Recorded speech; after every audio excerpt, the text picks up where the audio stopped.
Hello, back again. Today I'm going to be making some like lovely nut buttery juicy cookies for a postpartum client and chatting through some of the questions that I got about doula life. What is it like to be a doula? What does it look like?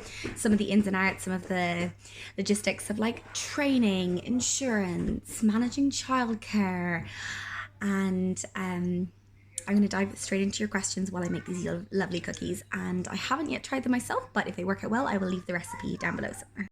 Okay, you guys are in a bit of a darker corner of my house, but I have half of the cookies already made, and this is like the remaining batter. So I'm going to like roll them and pop them on the tray as I'm chatting to you.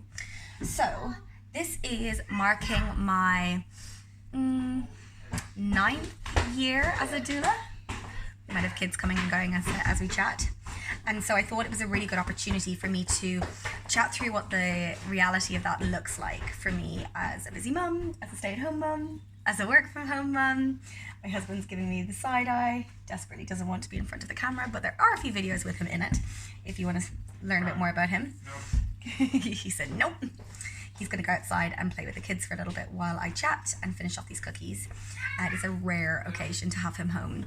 Normally he works, normally he's in college half of the year, so I am not only all of those things, but also the sole earner of this house.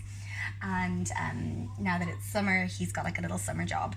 So he isn't home with us all that often, so it's really lovely now that he's here. The boys are soaking up that time with him.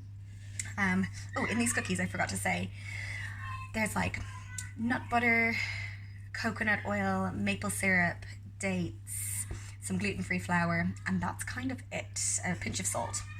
And they are so yummy. They're quite crumbly so far, but I haven't actually eaten one.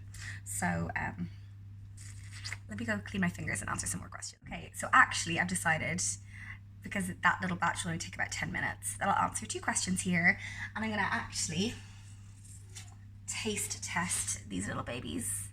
They're so yummy. The boys have already tried one. And make myself a cup of chai tea, which I've been making with a little bit of honey and a little bit of hi baby, mommy, and a little bit of maple syrup, or a little bit of cream. Dad.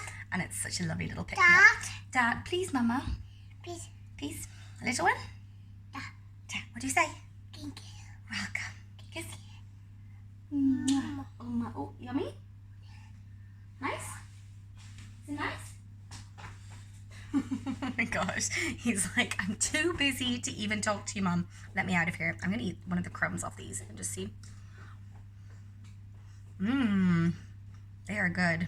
Oh, we added chocolate chips as well. Make myself a cup of tea and meet you upstairs. Okay, so I'm upstairs a little bit more comfortable. Got my cup of chai tea. I will link my favorite like pre-made cheat version, like a chai latte, down below as well. It's so yummy. You can hear the boys playing outside with their daddy. And I've got my big list of questions just here beside me, which I will be doing my best to get through all of them. I got a couple of really fantastic questions from those of you who are aspiring to be doulas, but also those of you who are curious about maybe hiring a doula for this pregnancy or next. Whew, I'm out of breath.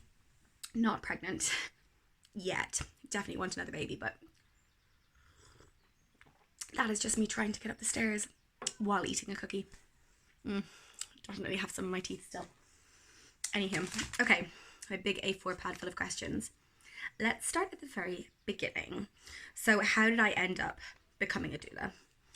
I studied my midwifery first. No, let's go way back. I left school. Hadn't got a clue what I wanted to do. Was very much like, okay, so like, how do people choose their career? Had no idea what I wanted to do, but knew I wanted to travel, knew I wanted to help people and work with people. And so I started at the very beginning, and my mum was like, why don't you do nursing? I wasn't super into the idea of medication, becoming a nurse, understanding like the hospital system, but knew that it would be like a way of me being able to work all over the whole world. So that was where I began. I very quickly Finished my nursing, specialised in oncology for a period of time, so a lot of end-of-life care, did a stint of time in working in A&E, and then realised that actually where I wanted to be was on the other end of the spectrum. One of the key factors in me figuring that out was my husband getting sick with cancer, and so it was very close to home then for me to be working with cancer patients, and I really felt like I felt like that end of life care was so important. Palliative care is so important. We don't think about the ends of our lives, and just on the cusp of that was starting life. So it really made sense to me that I would lean into either one of those specialties. So I went back and studied my midwifery. And it was in my midwifery training that I realized that that whole medical model did not suit me. The idea of placing women on this conveyor belt system where they go in through the hospital doors and out as quickly as can be didn't suit me. And so I wanted to be able to not only give the hands-on reassurance, comfort, but also being able to advocate for the families who I support, for helping them feel empowered, but also really educated. So that's why I also teach birth preparation classes. So one of the other questions is areas that I specialise in.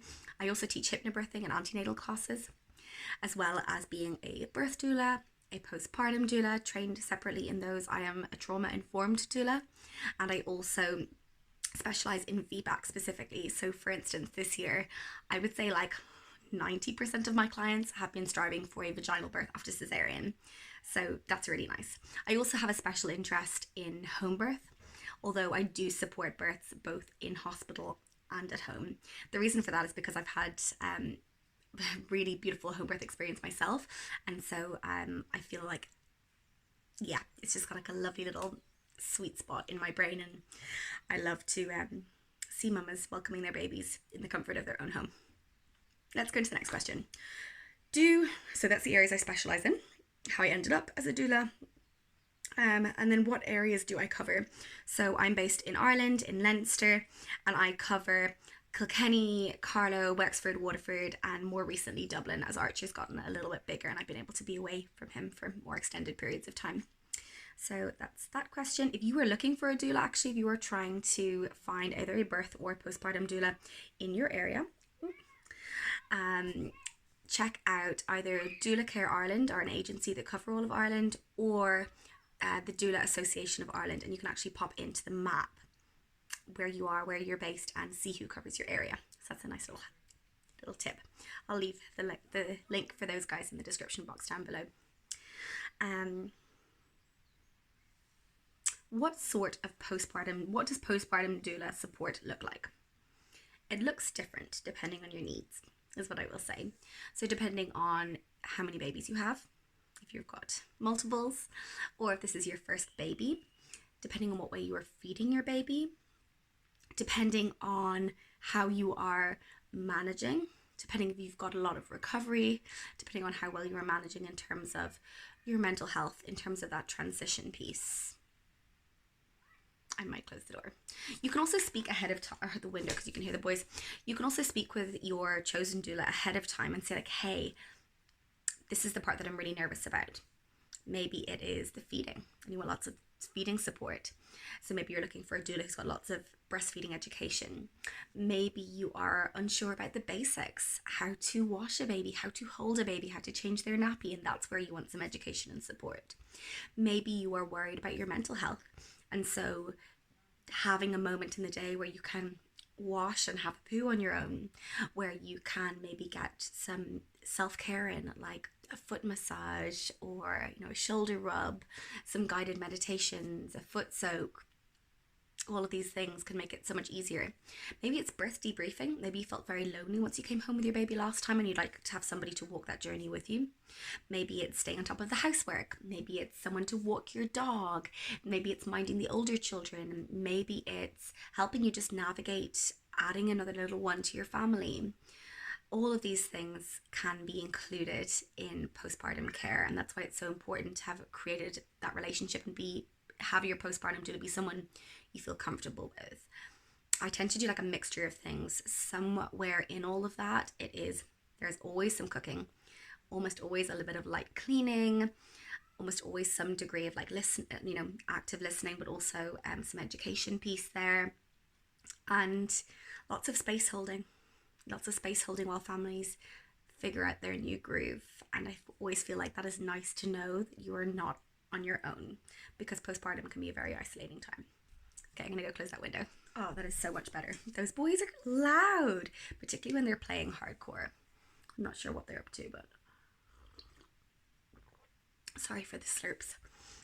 We're working on getting a new garden bed up the back, so I'm imagining that they're helping their daddy do that. Very cute. Someday we would love to have like a full homestead and like chickens and things, but I genuinely don't know how you guys who have animals manage it. We have no pets at the moment. We occasionally have like my mum's animals with mine, or my sister has dogs, but at the moment we're just about managing keeping the children alive and the garden. So that's where we're at. We won't be having cows anytime soon. Okay, so the next question is, do I attend hospital births? Yes, the majority of the births that I attend are hospital births. The main reason for that, I think, is that in the system of the medicalization of birth, which we are so far removed from, that innate ability, that listening in to what the knowledge of our body, that it knows what to do, our baby knows what to do. They are so clever. And so the power very much seems to be in the hospital and where people feel safest. And having a doula means that you not only have that advocacy piece, but it also has a lot of better outcomes as well. I'll talk about the statistics and the benefits of a doula later on. I know that's one of the questions. So, is being a doula a viable career on its own? Fantastic question. I would say yes, with some work. So I feel like building up your clientele, building up, treating your services as a business from the start is really imperative to your success. Getting testimonials, asking for reviews, even though it feels like a very intimate thing to do, makes a really big difference. Word of mouth is fantastic, but you can't always rely on that, particularly when people genuinely will go to Google the doula in their area, and then next thing they do is they want to see people's reviews of you, which is awful.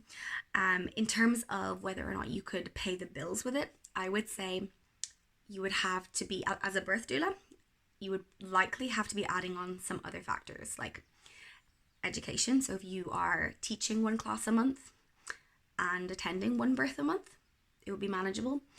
But doing one birth on its own is likely not going to be enough. Obviously, this depends on how much you charge and your degree of experience and what sort of courses you have under your belt and things like that. But for me, I would have to be attending 2, if not 3 births a month in order for it to be the bread and butter of what I do. As a general balance, I would say that 80% of my income comes from a lactation support.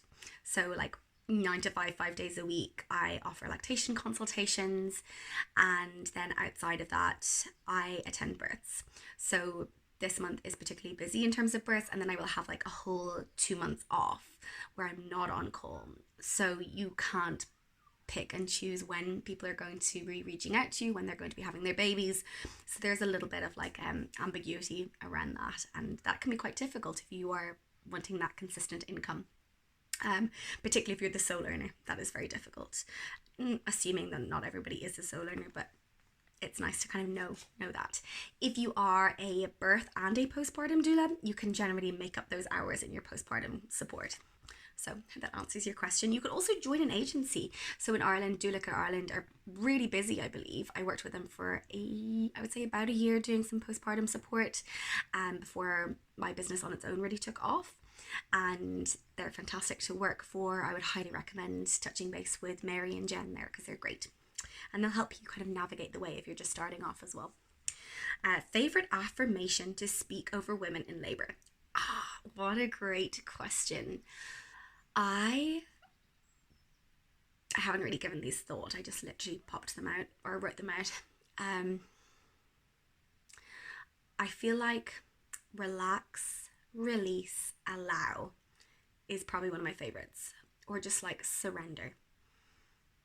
because so much about birth is the psychological aspect of it, it's the mental aspect of it, it's those mental hurdles that we have to climb over, leap over, work through. And if we can relax, release, allow, or surrender to the process, our body already has the wisdom, and it makes it all so much easier and much more positive to be able to put the faith in something else. Yeah, but there are so many gorgeous affirmations out there. Let me know down below which is your favorite affirmation. What do I wear to a birth? Probably anything but this. Anything but a dress that means that I can't move. Maybe a dress with like shorts under it, I would, but as a general rule, I will wear like activewear, leggings and a top and like a zip up hoodie of some kind, so that I can be up and moving and not have to worry if my bum is on show or my boob is fallen out. So that's what I wear. I used to have like a little uniform that I used to wear. It was like a little tunic top and bottoms, tracksuit bottoms, but I don't wear them anymore. Like scrubs are great if you have multiple, what is this? Oh my gosh, dandruff. Oh dear. I get such a dry scalp postpartum. It's unreal. Gross. You guys might have to pause while I get rid of that. I am so sexy, aren't I? Okay, I'm not even going to tell you how long that took me to like fix my hair. I didn't even wash it today. This is the reality. I had to of like working and being a mum. I had to prioritize filming this video over showering while my baby's napping. So there you go. Atticus is wide awake, making noise outside, and Arch is asleep next door. So I have to have my ears wide open. Aww. Coming back to that question, I used to wear a uniform, now I don't. People don't care what you wear. It's the way that you hold space for them. It's how you are present, how you are making sure that they feel like they are center of the room and center of their birth. So there you go. Not a question, just considering becoming one after my own birth experience. This is such a common thing where people don't realize how transformative birth can be, and how powerful and how empowering and how positive of an experience it can be, until they have their own positive experience, and then they're like, okay, I have to tell everyone about this. I want to make sure that everyone has the same feeling after their birth that I did. And being a doula is probably one of the best ways and easiest ways to do that. So I'm really excited, and let me know if you need any support. I've already reached out to this person, but I'd love to help you get started. The more doulas, the better. We need more doulas. And next question is, how do you manage childcare? This is a really fantastic question. It's a really like practical question, and I feel like in a lot of the like Facebook doula threads that I'm a part of, this is the biggest question that comes up, and the biggest hurdle that comes up for women who are seeking becoming a doula, who are seeking being in the birth space. They want to support women, and then they're like, wait, who's going to mind my kids? The only way that I manage this is, previously when my husband wasn't working, he would mind them, and now that he's in college, my sister goes on call with me. So if I've got a mama who says, hey, you know, I'm due X, Y, and due at X and X date, or like due month, I will straight away contact my sister and be like, does this suit you? And if she can go on call with me, I pay her a small fee, and then she goes on call with me alongside that mama until she meets her baby. So this means that during the nighttime, my husband minds the kids, and then during the daytime, my sister will come over and take over before he leaves. So for us, it works absolutely beautifully. My kids adore her. It's not something that has ever been a difficult transition for me, and really and truly, I'm not away from them that long. So if we think, you know, grand span of things, I'm at a birth for maybe a full day, maybe a full night, and then I'm back into mum mode straight away. So that is really, really nice. And I know that she very much respects the way that I parent as well, which is really lovely. So I feel really comfortable leaving them with her even. There you go. I have heard of other like childminders going on call, but I'm in a very privileged position in that I have that family support. OP babies, any tips for supporting a mama? So recently this year, or last year actually, wow, it's gone so fast, I did my spinning babies course. And that was incredible. We learned about how to create space in the different levels of the pelvis, how tight fascia can, and creating balance and releasing that tension encourages a baby through into guiding them into a more optimal position, but also that our babies are clever, that our babies want to navigate the pelvis, that they are doing their best to come in and out and try and find their way through. And so understanding that and learning how we can take a pause, relieve some tension, as opposed to just applying more force, was really, really helpful. So if you were a doula and you were getting a lot of OP babies and you're a little bit unsure, do that course for sure. The Body Ready method is also a fantastic way to understand OP and understand optimal positioning. I would also say from like what can I do in the moment? Forward leaning inversion. So can you give your baby that breath to come out of the pelvis, to tuck their head and re-engage in a better position. Rebozo sifting, a little bit of jiggling just to relieve tension. Hands-on comfort measures like that double hip squeeze or the little acupressure points and the little cute dimples at the back. Why does he want to cut the grass right outside the door? Hopefully you guys can still hear me. Those can all be really wonderful, and just regular position changes. So much easier to be up on all fours or upright with an OP baby, and any baby in general, really. Okay, I've given him like a wave and like, go that way. So we've got enough land that he can go and cut grass down the other end of the garden. We shall see how long that lasts. Next question is, any tips for new doula getting started? My top 2 tips would be authentic, be yourself. They are hiring you as an individual. You do not need to fit any cookie cutter mold. Oh, here he comes again. And find your community. So being a doula in such an intimate space can feel quite lonely in terms of people not being able to understand the work you do. So finding other doulas who you can debrief with, who you can chat over those difficult births with, who you can ask how they manage certain aspects of doula life, can be really, really helpful. If you were just starting out as well, I would say send me a message and I would love to touch base with you to get you on your way. The next question that I have is my favorite foods to cook for a postpartum mama. This is a really great question, and recently I've just been diving into learning even more about how we can add herbs, spices, warming aspects to that postpartum period. I love making broths, I love making soups, I love making curries and stews and dals and things like that. Anything at all that is like a hug in a bowl, that's where I'm at. And so more recently as well, I've been adding in like herbal teas and tinctures and that sort of thing. It's like a nice little add-on to my postpartum care. What is the average price of a doula? This varies so dramatically depending on how much experience you have, what sort of package you are choosing, and whereabouts in the world you are based. So I have seen, from what I've looked at online, anything from €800 right up to €3,000 or €4,000. So touch base with your doula, let them know what your budget is and see whether they can work within that. Some will have like a sliding scale depending if you are, a student, working, not working, that kind of idea. So the next question I thought was fantastic, and this is, walk me through a typical birth support client from start until finish. So in this, the first port of contact is generally, they will send me a direct message on Instagram or an email, and they will say, hey, I'm due to have my baby in we'll say July. I would love to have you present. What does that look like? How can we get this ball rolling? And I will say fantastic. And the first question that I will ask is, where are you based? Ideally, I like clients to be somewhere within an hour or 2 max. So that if baby were to come quite quickly, that I'm less likely to miss that birth. So that would be my first question. And then certainly making sure that I have availability around that time, that I'm not fully booked out, or that I'm not like away on holiday or something like that, or my childminder isn't away. So that's really important. And then from there, I offer a free doula call where we do like a get to know me chat or session.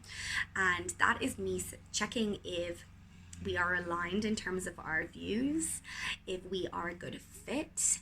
I like to remind all of my clients to go out after chatting to me and chat to at least 2 more doulas, because you want to make sure that we are the right fit. And giving birth is so intimate that you want to be able to envisage doing a poo in front of this person, being stuck in a lift with them for 24 hours, and it being not a big deal. So making sure that the fit is right for both of us is so important. So that is a free call, and they can ask like more questions about what that doula support would look like with me. And then if they say yes, cool, go for it, I will send them out a contract just stating what I do and I don't do at a birth. They will sign that, they will send it back to me, and they will pick from what packages I offer what suits them depending on their needs. So how much antenatal, how much postnatal support, what sort of birth they are planning, and if they want to have any kind of like add-ons with classes or more education support outside of the basic plan. And then from that point on, I generally will have a minimum of 2 antenatal visits, sometimes more if they go past their due date or their guest date. Sometimes we'll do like a Zoom chat in between that if the mum is feeling a lot of anxiety, but minimum 2 visits in person. Some of this is around, optimal positioning, managing expectations around birth planning, looking at comfort measures techniques, and then some of it is just understanding how their house runs, meeting their other children, meeting their dogs, forming that relationship with the partner as well, because my job is not to take over from them. Asking what sort of foods they like in terms of their preferences for postpartum, looking at what's their setup at home in terms of, do they have a shower, do they have a bath, do they need to rent a birth pool from me, do they have a setup in terms of postpartum, how does their washing machine work, where do they keep the tea bags. All of those things are really important. I like to consider doula as like the ultimate snoop. We need to know where the things are so that we can support you best. So oftentimes those antenatal visits are like me following them around for the grand tour of the house. Yeah, all those bits are so important. And then I go on call from 36.5 weeks, typically right up until you meet your baby. So my phone is on loud. You have your own designated ringtone, and it's like a shouty ringtone. It's one that you wouldn't be able to ignore at 3 o'clock in the morning, like a tinkling birds in the background. It's like, wake up, kitty, you've got to go. So I will get up, throw my clothes on, grab a coffee. My stuff is already in the car from 36.5 weeks, and I will go directly to where you are. If you're on your way to the hospital, I'll meet you there. If you want support at home and that's where you are at, that's where I will meet you.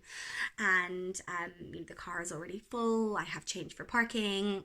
All of that stuff is already sorted. Check out I'm not sure which video is going to go out first, but I have like a vlog style video where I chat through life being on call. So that might be fun for you to watch.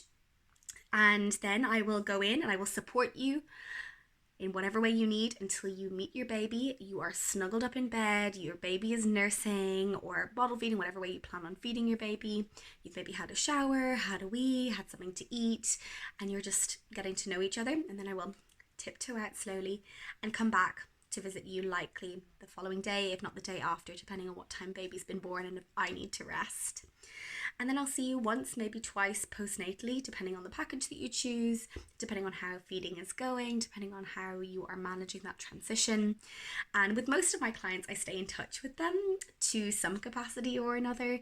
I feel like it's such an intimate thing that so far I haven't had a client who I haven't wanted to stay in touch with to some degree or another. Many of them are my best friends now, so that's really lovely. And yeah, that is how it looks. Most of them will come back to me for their second and third babies. And then finally, the last question that I'm going to answer today: what are the benefits of having a doula? And this is actually really well evidenced. I'm going to put up the exact stats up here, as well as link you to an article that I will leave down below talking all about the benefits of having a doula. And there's an entire slide dedicated to it in my complete empowered birth course, and in my VBAC course, and in my hypnobirthing course, because there is such wonderful evidence supporting the idea of having a doula present for you at your birth. I hope this video has made you consider either being a doula, becoming a doula, or hiring one yourself. If you want to reach me, make sure and send me an email, follow me on Instagram, send me a DM, and if you have any more questions, pop them into my next Friday Q&A into that little question box section, or send me a DM and I'll get back to you as soon as I can. Thank you so much for watching this video. This has been so fun for me to do, and let me know if you enjoyed it.